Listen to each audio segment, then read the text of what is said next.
I'm Wendy Zuckerman, and you're listening to Science Versus. Today on the show, we're pitting facts against finding happiness.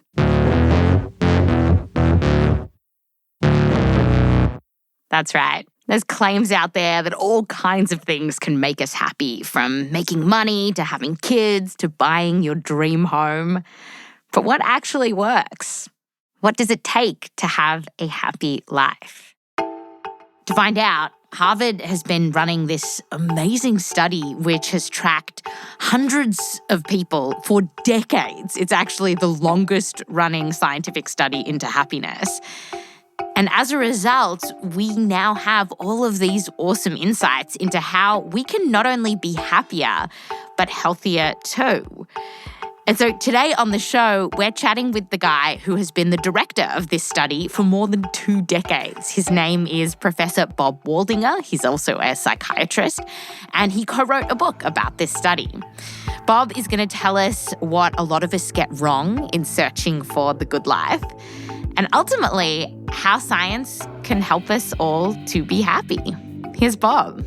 Well, the biggest finding is that the people who stayed healthiest and happiest the longest were the people who were... Come on, I'm not going to give it away that easily. You got to listen to the episode. Science spills the beans on how to be happy just after the break.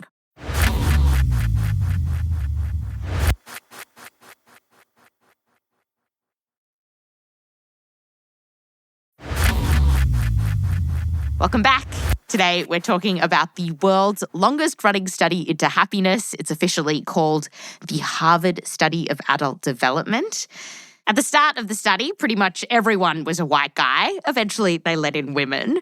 And a lot of their findings have been repeated by different groups all around the world. So let's jump in. Here's Professor Bob Waldinger. Bob, you are the director of this amazing study. For those who have never heard of it, what is kind of the driving question of this study?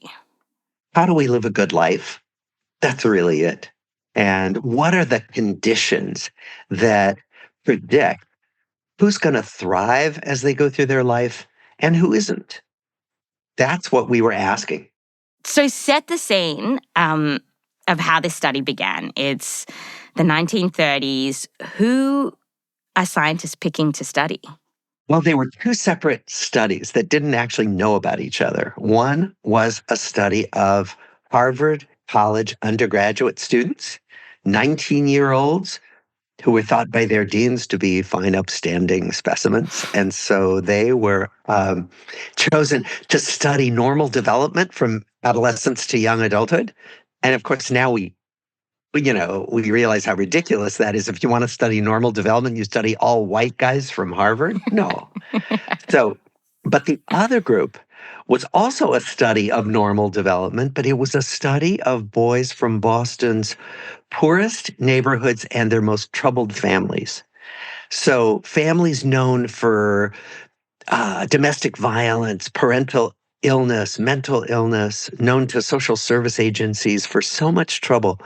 And the question that these researchers had was, what allows some children born into such difficult circumstances to thrive, to stay out of trouble, to do well? So it started in the 30s and 40s. It's going all the way up to today, following the kids then of these people, because none of the original participants still are living? There were 724 original participants. Fewer than 10 are still living, and they're all over age 100. Wow. Wow. Yeah. And even John F. Kennedy was an original participant? Is this right? He was. Yeah. You got any goss on John F. Kennedy? No, we don't, because when he was running for senator, so long before he was president, when he was running for senator, his campaign manager said, you probably shouldn't be giving a lot of confidential information to some researchers at Harvard. So they withdrew his records. Oh, well. And so what kinds of questions were you asking these participants, both JFK and everyone, really? Well, first we did these interviews with them about about their mental health, about their physical health. They were asked about what they hoped for in their lives, what they enjoyed the most, what they believed in. So many questions. Very deep questions. Other ones that I really sort of loved were, if you woke up frightened in the middle of the night, who would you call? Yes. And some random questions, like they asked everybody, are you ticklish? Like we have no idea why they asked that question, but they did. So if you would like to analyze the data on who was ticklish and who wasn't, let me know. Tell me about what sort of scientific measurements you're doing. Brainwaves, even in the 1930s and 40s when brainwaves were quite new, they measured their brainwaves. Then what we did was, as new methods came online, we started using modern methods. So we started drawing blood to measure their DNA. I mean, DNA wasn't even imagined in the 1930s. And we put people into the scanner and we scan their brains. We bring them into our laboratory and we deliberately stress them out and then see how their cardiovascular systems recover from stress. All this as a way to measure well being in many different ways. Now, when you were first asked to join the study, because you're the fourth director, That's right. in your book, you say that you were actually hesitant to join because you weren't sure how relevant this study was. Because, as you mentioned, these were old, mostly white men.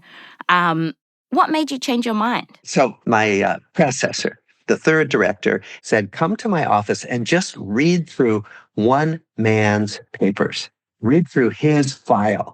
And I started flipping through and I started reading about what he had said as a 19-year-old, about what he hoped for in his life. And then I flipped to when he was in his 40s and how he felt about his life and his marriage and his work. And then I looked at him in his 50s and I thought, this is the most amazing thing in the world, to be able to read forward somebody's life and then read about what they thought 20 years later and 20 years after that. So I said, I'm hooked. I'm going to do this.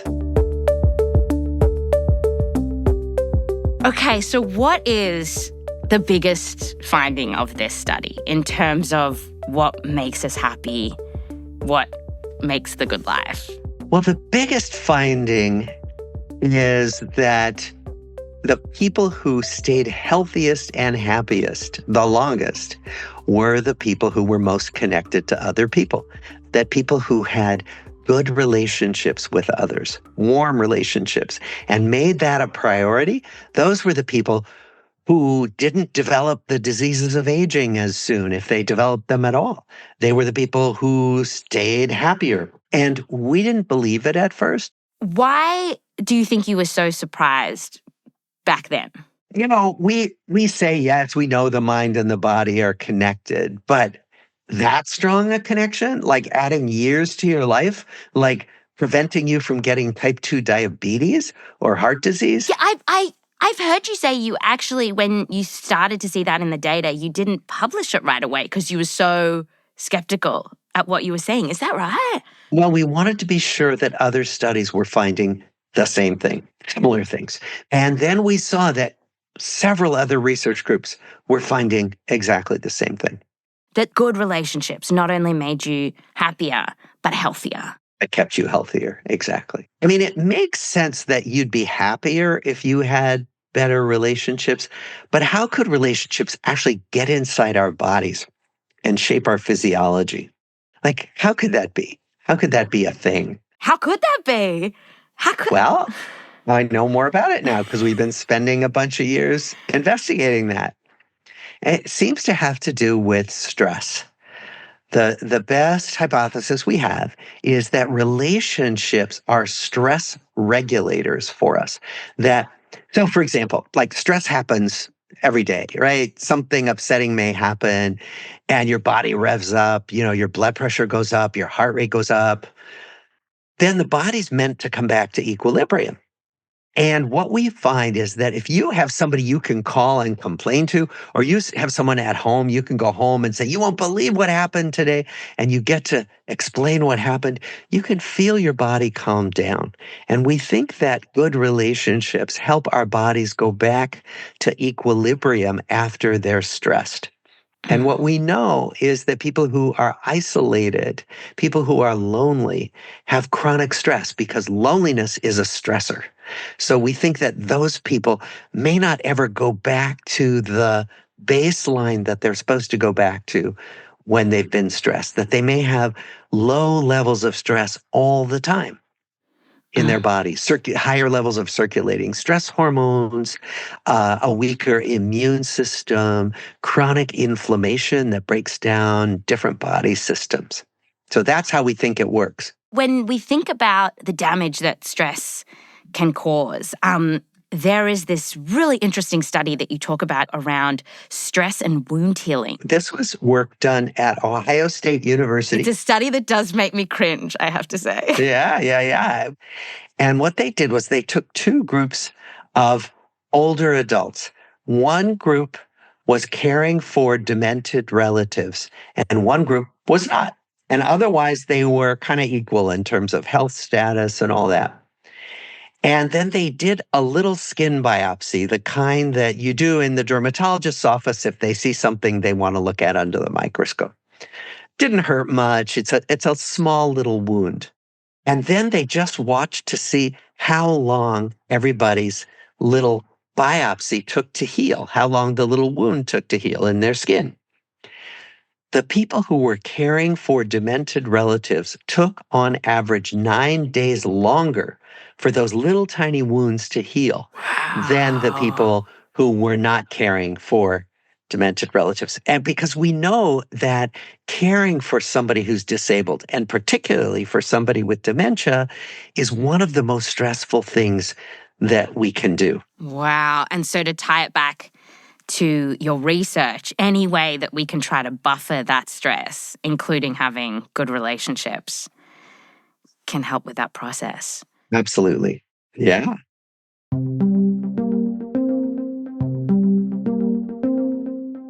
And then in your research, you also found this connection between physical pain and good relationships. Can you tell us about that? Yes.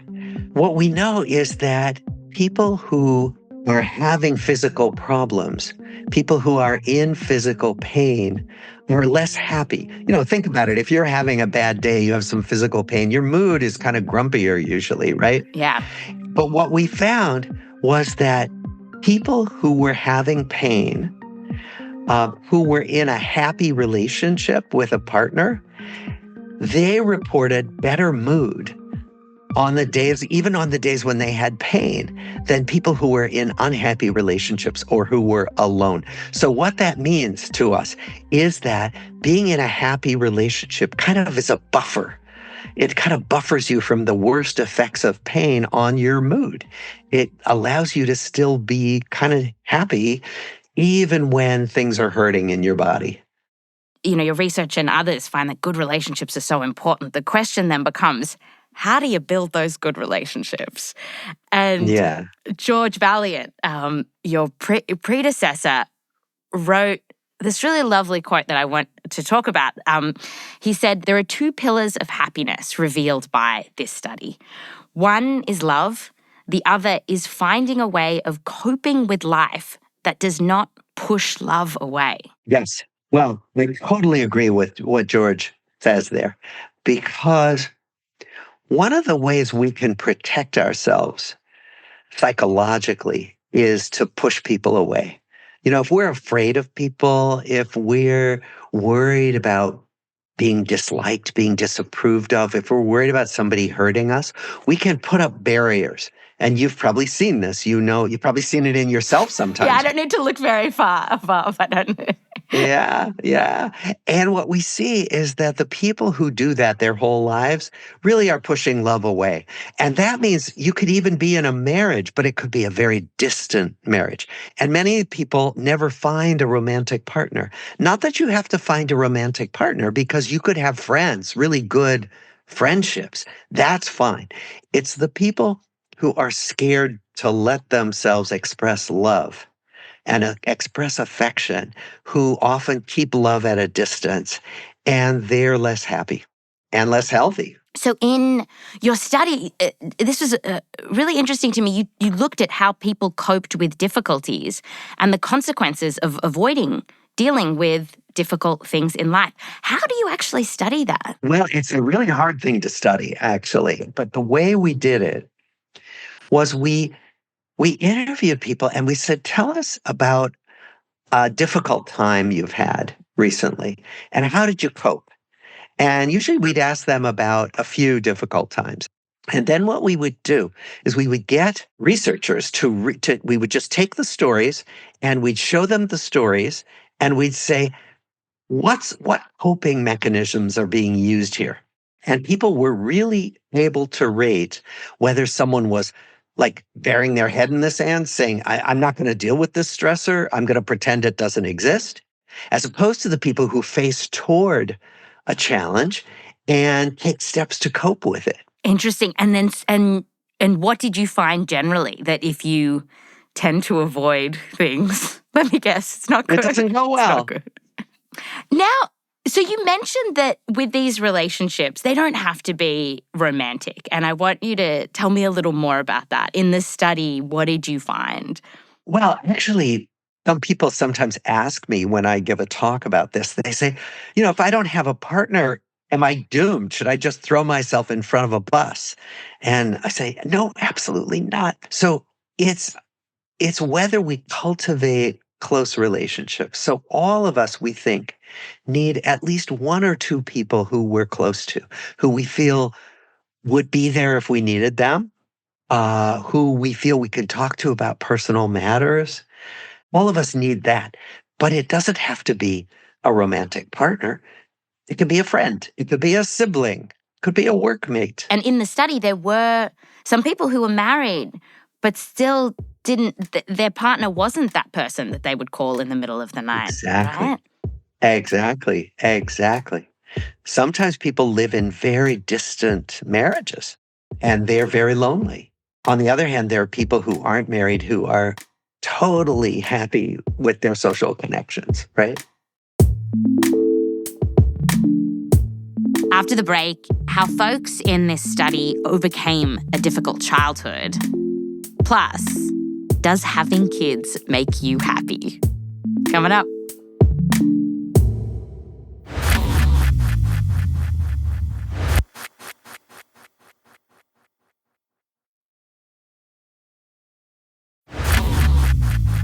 Welcome back. Today on the show, what makes us happy?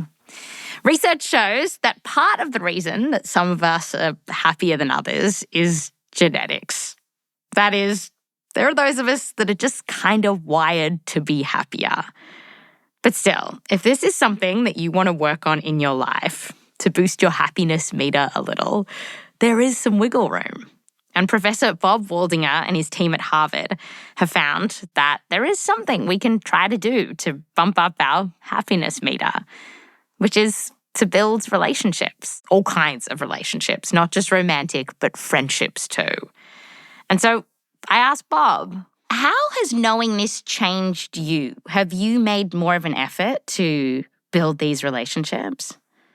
Yes, I have. So I'm a Harvard professor. I could work 24/7, do nothing but work.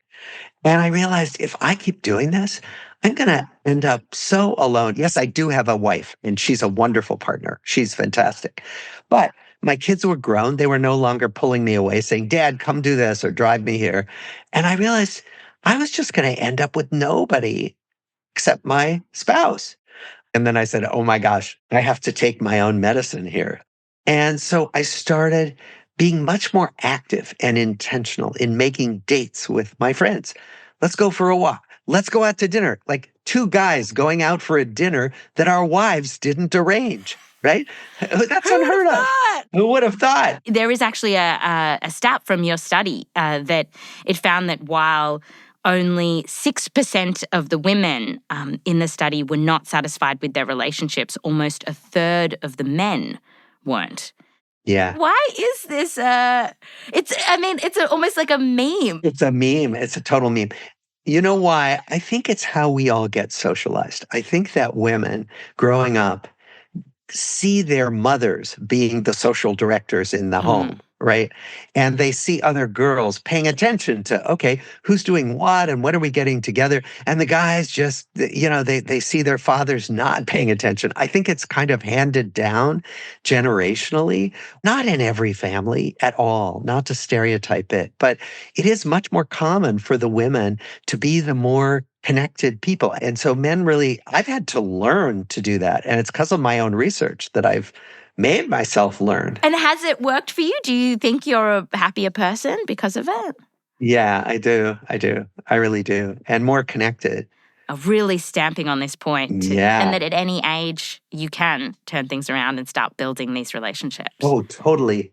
Totally. In fact, if your listeners want to just try something, it's a little exercise to show you how easy it is. Just think of somebody you kind of miss that you haven't seen in a while or you've been out of touch with, you want to connect with.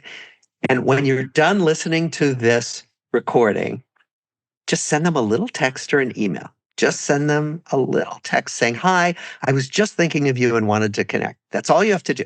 It will take you 30 seconds and then see what comes back to you.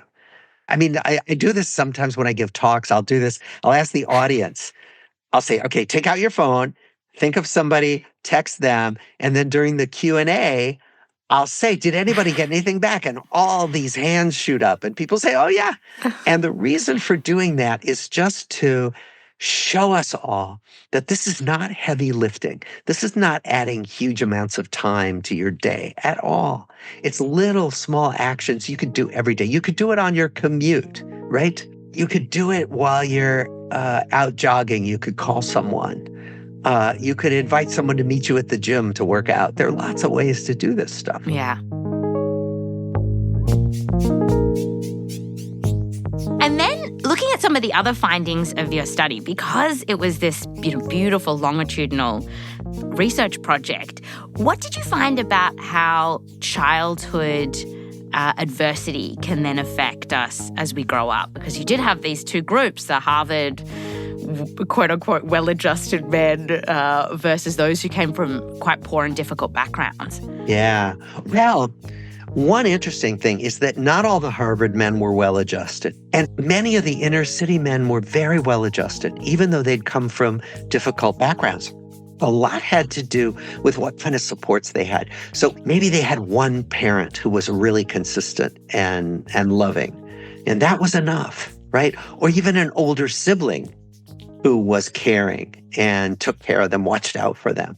And so all you need is one older person who's crazy about you and is consistent. And that's often a key to thriving. So for those who are listening and for those in the study who did not have any caring individuals growing up, what patterns did you see and were they able to overcome them? Sometimes people have what we call corrective experiences. And what I mean by that is they meet somebody who is a good person and who treats them kindly and with respect. The worst thing about trauma is that it creates the sense that the world isn't safe and that people aren't safe. They can't be trusted. They can't be relied on. And that's one of the most horrible legacies of trauma. So you send children out into the world believing they can't trust anybody. So the people who are lucky meet friends, meet a romantic partner who is trustworthy, who doesn't betray you, who is kind, who, and then you can realize, oh, okay, not everybody is like the people were when I was growing up. There are people who can't be trusted. And so that's what I mean by a corrective experience, where having a new experience with a different kind of person changes our mindset about what's possible in relationships. Now, some of the things that I guess people associate with the good life are having kids. And one of the participants, Rosa, who was married to Hank, they had 5 children of their own, which Rosa said was plenty but not enough, Yes. which makes me clench. 5 kids. Yeah. But does having children make you happy? Oh, they've done studies of this. And actually, when they look at couples who choose not to have children and who choose to have children, neither group is happier than the other. It's just a Mhm. choice, right? So, and if you think about it, kids are wonderful. I mean, I have kids. I'm so glad I had kids. And it was one of the hardest things I ever did. And it was boring and it was infuriating. It was all those things. And it was absolutely joyous. And my friends who didn't have children got to do much more travel. They got to take other career opportunities that I wouldn't take. So it's not that one is better than the other. They're really different life choices. And then another thing that comes up when we think about happiness is money. Does making money make us happy? Yeah, well, that's complicated. So it depends on where you're starting from. We know that if you don't have your basic needs met, making more money will make you happier. So, like, right, if you don't have food security, if you don't have stable housing, if you don't have good access to health care, if you can't educate your children in good schools, that makes you unhappy. So, if you make more money till you get to the point where you can meet all those needs, that's hugely important for happiness. But then getting the second home, getting the flashier car, buying the boat, they can make you happier, but they don't really make you feel like you've hit the jackpot. Yeah. Yeah. There is this really interesting idea out there based on research from years ago that once you earn a certain amount, in the study it was $60,000 to $90,000 a year, but I guess with inflation, probably talking around $100,000 a year, that your happiness level Mhm. levels out. Then more and more money doesn't equal more and more happiness. But then this new study came out that found it's not so simple, and that actually, if you are a happy person, then making more and more and more and more money does actually boost your happiness a little bit. Yeah, Maybe not making you feel like you've just won the jackpot. But the thing is, what this new study found is that if you were unhappy to begin with, then making more and more and more and more money, that did not help here. exactly. Bob, what did you find in the Harvard study? So we found that the Harvard group, the privileged group, was no happier on average than the inner city group, that there were happy people in both groups and there were unhappy people in both groups. Privilege and money were not the ticket to happiness. However, the Harvard group lived on average 10 years longer than the inner city group. And that has to do with privilege and access to healthcare and education. They probably had access to much better healthcare. When you look at some of the happiest people in this study, is there a person that springs to mind? Well, the guy who in the book we call Leo, we changed all the names in the book, but the stories are absolutely real. And Leo was a man who actually my predecessor thought Leo was the most boring man in the study when he interviewed him, like 30 years ago, because he had such a stable life. He was a high school teacher, and that's all he did his whole life. And he had a marriage and kids and grandkids. But it turned out he was a high school teacher who loved his students, he loved his colleagues, had a really warm marriage, was such a good dad to his 3 daughters, and then loved teaching his grandchildren how to sail his little sailboat that he built, right? So he wasn't rich, he wasn't famous, he was just living his life, doing something he cared about and loved the people he was with. So that's our happiest man in the study. He's by far the happiest man. I love that. I love that as a message because so many of the messages that you get now around happiness have to do with, you want the most likes on social media. Oh, You want God, this, you want yeah. that. So empty. I mean, likes are empty, Yeah. right? Followers are empty. It's like you can't cuddle up to them at night, No. right? No, that's right. That's we should all just have a little Leo in us, I feel like. Yeah. look, you really can invest in stuff that will make you happier. Just don't reach for all those shiny objects that the culture keeps telling us will make us happy, that they don't. You asked, one of the questions in the study is one that I feel like it always kind of breaks my heart every time I read this, but it's asking people as they were older, as you look back on your life, what do you wish you had done less of? What do you wish you'd done more of? What do people tend to say? Well, the thing they wish they'd done less of is spent so much time at work. All right, let's finish this interview. Really? And they wish they had spent more time with people they cared about when they look back on their lives. Yeah. And the thing they were proudest of was usually something to do with people. It wasn't, I won this award, I made this amount of money. It was, I was a good parent. I was a good boss. I was a good mentor. I was a good friend. And so it was always about their connections with other people when they look back. Nobody cares what we accomplish, really. Nobody cares. Yeah. And this is coming from a Harvard professor. It's hard, though. It's hard. It's hard. Live because we got to work, Well, and it doesn't mean to stop doing things you care about. Mm. It doesn't mean don't set goals. Absolutely. It just means the awards, the shiny plaque on the wall isn't going to be what makes you happy. It's the process of doing something you care about. If you care about doing this podcast, that's wonderful. And you want to keep doing it, right? That's not a problem, right? It's that because if you enjoy the process, you're enjoying your life. If you just enjoy the number of followers you have, that's kind of not so. It's true. It's so empty. Yeah. So, Bob, I guess my last question is, if there is just one message from this research, from this impressive study, what would you want it to be?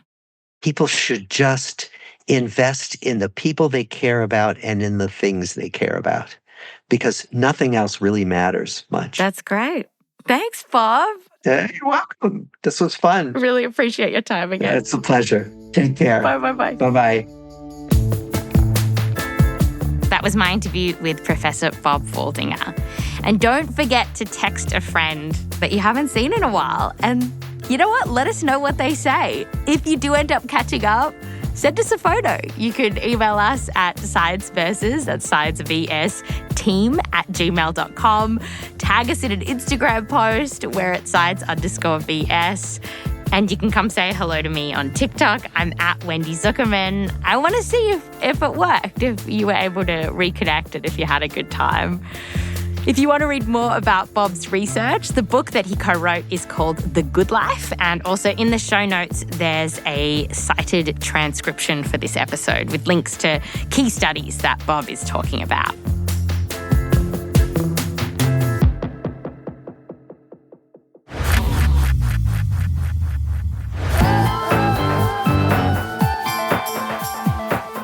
This episode was produced by me, Wendy Zuckerman, with help from Akedi Foster Keys, Rose Rimler, Meryl Horn, and Michelle Dang. We're edited by Blythe Terrell.